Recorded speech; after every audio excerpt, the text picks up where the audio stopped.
Kesuksesan dalam mengelola keuangan sama sekali tidak terkait dengan pendidikan formal atau pengetahuan kita. Ini semata-mata terkait dengan perilaku kita. Namun perilaku memang sangat sulit diajarkan. Bahkan kepada orang yang sangat jenius sekalipun, jika kehilangan kendali atas emosinya, maka akan bisa terkena yang namanya bencana keuangan. Namun seseorang yang tampaknya kurang jenius tetapi punya perilaku yang ahli dalam mengelola keuangan bisa saja menjadi kaya raya. Dan ini adalah sebuah fenomena yang sangat menarik karena kita melihat hampir setiap hari terjadi di lingkungan kita. Mengapa hal itu terjadi?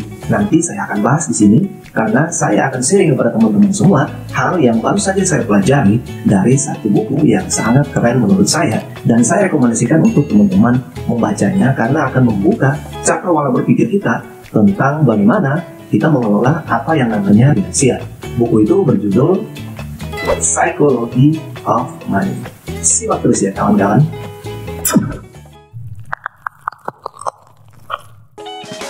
Namun sebelum kita mulai, saya disclaimer dulu ya. Di sini saya bukan sebagai seorang ahli atau pakar keuangan, tetapi murni apa yang saya bagikan dalam konten ini adalah apa yang saya pelajari dari buku yang baru saja saya baca dan juga saya kaitkan dalam berbagai perilaku kehidupan tentang uang yang sudah saya jalankan. Sehingga dengan disclaimer ini tidak membuat kamu untuk berkata, kamu ini bukan pakar keuangan, tapi sok-sokan untuk membagikan informasi tentang finansial atau keuangan.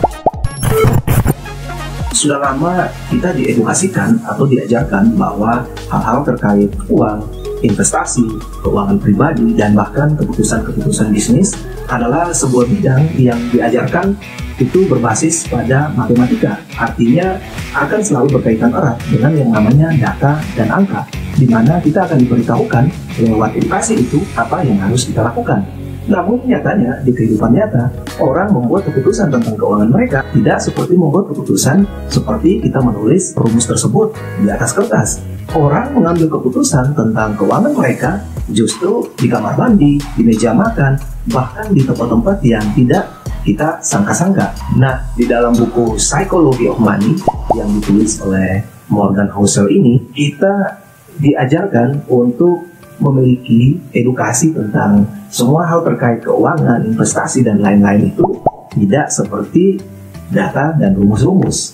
Namun kita dibawa untuk melihat 19 cerita pendek tentang bagaimana fakta yang cukup lucu dan menggelikan menurut saya tentang masalah keuangan yang sangat terkait erat dengan perilaku manusia.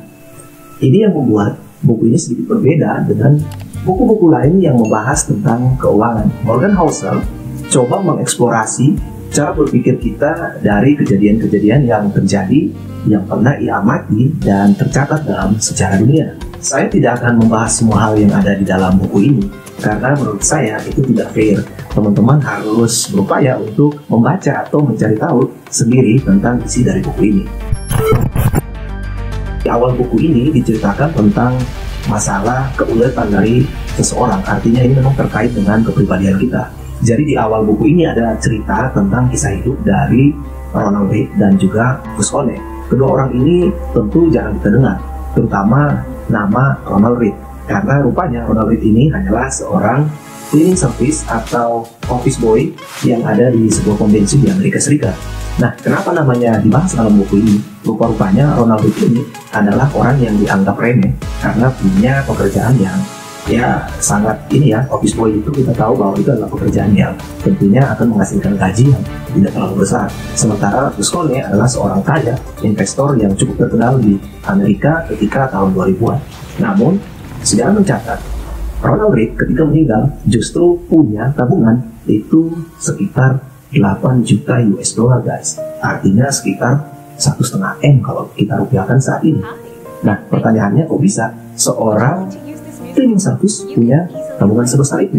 Sementara Gus One adalah orang kaya yang pada akhirnya justru jatuh bangkrut. Dari cerita kehidupan kedua orang ini, penulis Morgan Housel ingin mengajak kita melihat lagi bahwa faktanya memang orang seperti Robert Gus One dengan latar belakang pendidikan dan edukasi yang sangat mumpuni di bidang keuangan kok bisa kalah dengan seorang cleaning service. Inilah yang dimaksudkan oleh penulis bahwa hal-hal terkait keuangan kadang-kadang memang lucu. Ada orang yang sangat hebat, ya, tapi ternyata justru berakhir dengan hal yang memalukan. Dan orang yang tampaknya memalukan pekerjaannya justru bisa berakhir dengan hal yang luar biasa. Seperti yang terjadi pada Ronald Reagan. Namanya tiba-tiba menjadi bunyi ketika ia meninggal karena ia mewariskan harta sejumlah 8 juta US dollar kepada anak-anaknya. Nah, dari hal ini kita bisa mempelajari sesuatu bahwa masalah keuangan itu memang terkait erat dengan masalah perilaku, bukan soal pengetahuan atau teori-teori keuangan yang kita tahu. Cerita lain yang diceritakan oleh penulis dalam buku ini adalah tentang Raja Gupta.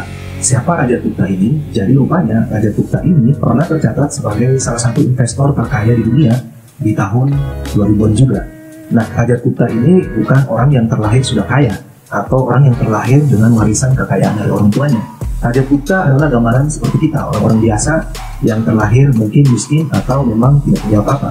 Tapi berkat kelebihannya, Raja Gupta akhirnya berhasil menjadi salah satu investor dengan penghasilan itu sekitar 600.000 dolar per jam, guys. Artinya sangat besar. Dan tercatat bahwa Raja Gupta sebenarnya sudah bisa hidup makmur sampai akhir hayatnya. Tetapi pada akhirnya Raja Gupta ini pun juga jatuh karena ia terlibat bermain trader yang curang atau yang sering kita kenal dengan skema Ponzi. Di sini kita diajarkan untuk melihat bahwa seorang Raja Gupta ini tidak tahu yang namanya kata cukup. Yang ada di pikiran dia hanyalah terus menghasilkan dan terus menghasilkan, entah dengan cara yang baik atau tidak, yang justru pada akhirnya membuat Raja Gupta ini terjerat masalah hukum dan akhirnya ia dilarang untuk terlibat dalam bisnis apapun. Jadi sekali lagi, masalah rasa cukup itu sangat penting sekali dalam kita mengelola keuangan kita, terutama dalam hal kita membangun bisnis. Karena sepintar apapun kehebatan kita seperti Raja Gupta ini, jika kita tamak dan tidak bisa mengendalikan diri kita, maka itu akan menjadi bumerang yang sangat akan membahayakan kita di masa yang mendatang. Cerita pendek lainnya yang ada di dalam buku ini adalah tentang bagaimana selama ini kita memang salah menilai apa itu yang namanya kekayaan. Karena memang kita cenderung menilai yang namanya kekayaan itu hanya dari apa yang tampak di hadapan kita. Seperti kalau misalnya kita melihat seseorang baru saja membeli mobil baru atau seseorang yang baru saja membeli rumah baru. Tentu saja kita akan mengira bahwa dia adalah seorang yang kaya. Kita lupa bahwa data yang kita punya hanya satu tentang orang tersebut, yaitu kita hanya melihat benda yang baru saja mereka beli. Kita lupa, semisal bahwa seseorang ini baru saja membeli mobil seharga 100 juta, atau dia baru saja membeli rumah seharga 200 juta. Tentu kita akan cepat-cepat mengatakan bahwa orang ini kaya. Kita lupa bahwa sebenarnya orang ini baru saja kehilangan uang 100 juta untuk membeli mobil. Itu pun kalau ia membeli mobil tersebut secara cash atau membeli dengan kontan. Kalau ternyata ia membeli mobil itu dengan cara berhutang, artinya dia akan punya utang sebesar 100 juta. Ini adalah mindset yang ketika saya baca buku ini saya juga agak tergelitik. Karena rupanya tentang kisah hidup Rihanna, salah satu penyanyi yang cukup terkenal di dunia saat ini, rupanya Rihanna ini juga hampir bangkrut ya, dan terjadi peristiwa saling menggugat antara dia dan penasihat keuangannya. Karena memang kita hampir selalu pasti menilai bahwa seseorang yang kaya itu berdasarkan apa yang tampak dari harta yang mereka beli atau yang mereka miliki. Kita jarang sekali berpikir bahwa ketika seseorang itu baru saja mengeluarkan uang untuk membeli rumah atau membeli mobil, itu artinya dia baru saja kehilangan hartanya sejumlah angka yang kita ketahui, yaitu 100 juta atau 200 juta. Nah, rupanya di sini penulis ingin mengkonfrontasi kita untuk kembali melihat bahwa kekayaan itu sebenarnya bukan pada apa yang tampak. Rupanya kekayaan adalah hal yang tidak tampak atau hal yang tidak kelihatan, yaitu rumah yang tidak jadi dibeli, mobil yang tidak jadi dibeli. Artinya dia punya cukup uang untuk membeli rumah seharga 100 juta, tapi ia menahannya. Itulah yang disebut kekayaan. Ringkasnya, kekayaan adalah aset finansial yang belum dirubah untuk menjadi sesuatu yang kelihatan. Cerita pendek lainnya di dalam buku ini yang juga menurut saya sangat menarik adalah kisah tentang Abraham Dermansky dan Jesse Livermore. Nah, mereka berdua ini adalah trader atau investor yang sangat hebat di masanya, yaitu kira-kira awal tahun 1900-an. Mereka berdua sangat ulet dan punya skill yang menurut penulis tidak banyak dimiliki oleh orang-orang zaman sekarang. Karena mereka berdua ini tercatat punya keahlian luar biasa untuk menjadi cepat kaya atau untuk menjadi kaya. Namun ternyata di akhir kehidupan mereka, justru mereka menjadi orang yang sial karena kehidupan mereka pada akhirnya justru berakhir dengan kemiskinan dan bahkan bunuh diri.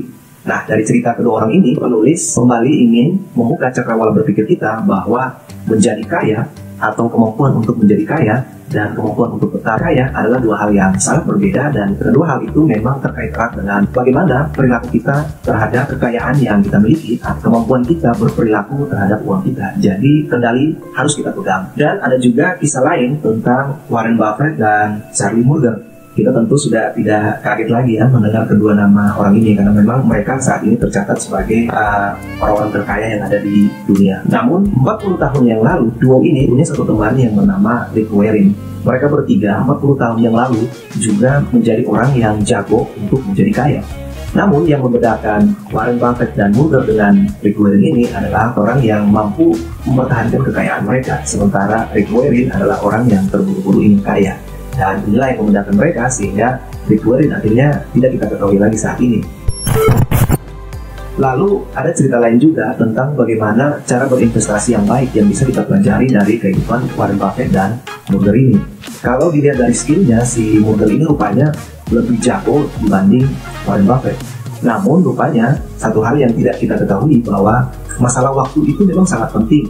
Warren Buffett sudah berinvestasi sejak ia usia 10 tahun, sementara temannya itu baru memulai investasinya ketika ia berumur 40 tahun. Jadi ketika umur 60 tahun, Warren Buffett sudah memiliki kekayaan jauh melebihi si Munger ini. Jadi kalau teman-teman yang sedang ingin berinvestasi, jangan tunggu lama. Kalian harus memanfaatkan waktu, karena ternyata waktu itu sangat penting. Tidak masalah kita mendapatkan dividen atau keuntungan yang sedikit, tetapi apabila kita konsisten seperti Warren Buffett, bukan tidak mungkin kita juga akan mencapai keberhasilan yang bisa menyamai atau bahkan lebih dari Warren Buffett, guys. Inti dari buku Psychology of Money ini, setelah saya melihat semua cerpen di situ, karena ini cerpen yang diangkat dari realita ya, jadi bukan fiksi. Di sini kita bisa melihat dan belajar banyak hal. Kita bisa belajar tentang trading, tentang KPR, tentang reksadana, dan hal-hal lain yang mungkin kita belum ketahui. Buku Psychology of Money ini ingin mengajarkan kepada kita bahwa apabila nanti kita sudah punya cukup uang, atau ketika nanti kita sudah memiliki kekayaan yang cukup, maka kita mutlak harus mempunyai kendali atas keuangan kita, karena hanya dengan itu akan bisa menjaga kita untuk terhindar dari hal-hal yang tidak bisa kita prediksi atau mungkin saja tidak kita duga-duga. Secara keseluruhan buku ini bagi saya sangat bagus ya, namun ada kelemahannya. Mungkin karena ini seperti biasanya ya, buku-buku terjemahan itu biasa terjemahan Indonesia-nya itu kurang begitu serak ya, tapi overall buku ini punya beberapa value yang memang bagus untuk kita pelajari. Semoga review singkat saya ini bisa menambah perspektif baru bagi teman-teman, terutama yang ingin belajar tentang keuangan atau finansial, membuat kamu jadi tertarik untuk membaca buku ini. Dan sampai jumpa di konten berikut. Terima kasih sudah menonton. Ciao!